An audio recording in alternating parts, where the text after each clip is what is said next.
আজকে তো দুজনেই তাড়াতাড়ি ঘুম থেকে উঠে গেছে আর এক্সাম দিতে যাওয়ার জন্য রেডিও হয়ে গেছে। ওদের তো এখন ফার্স্ট টার্ম এক্সাম চলছে, তো ওদেরকে স্কুলে পাঠিয়ে দিয়ে এদিকে আমি তাড়াতাড়ি রান্নাটা বসিয়ে দিলাম। আর আজকে তো আমরা ভীষণভাবে এক্সাইটেড, কেন জানো তো? কারণ আজকে অনেক দিন পর আবার বাবা মা বোন সবাই আসছে বাড়িতে।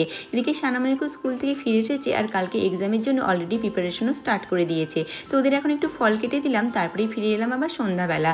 এখন একটু চা বসিয়েছি আর বাবা মারা তো এখনও আসেনি। বোন এইমাত্রই ফোন করেছিল, ওদের নাকি আসতে এখনও 1 ঘন্টা দেরি আছে। তাই ভাবলাম চা খেয়ে রান্নাটাও বসিয়ে দিই। আর আজকে ডিনারে হবে চিকেন কষা আর পরোটা। আর এদিকে বলতে বলতে ওরাও তো এসে গেছে আর অনেক দিন পর সবার সাথে দেখা হচ্ছে, তো সবাই মিলে তো এখন বেশ মজা হবে। আর আমরা যখন বাড়ির বাইরে একা একা থাকি তখন বাড়ির থেকে কেউ এলে না বেশ ভালো লাগে। তো ওরা এখন একটু ফ্রেশ হয়ে নিক, তারপর সবাই মিলে একসাথে ডিনার করবো। তো তার আগে একটু চা বানিয়ে নিলাম, ভাবলাম অনেকক্ষণ আগে বেরিয়েছে তো একটু চা খেয়ে নিক, তারপর একসাথে ডিনার করা যাবে। এদিকে আমার চিকেন কষাও একদম রেডি। তো চলো আজকের মতন ভিডিওটা এই পর্যন্তই, টাটা।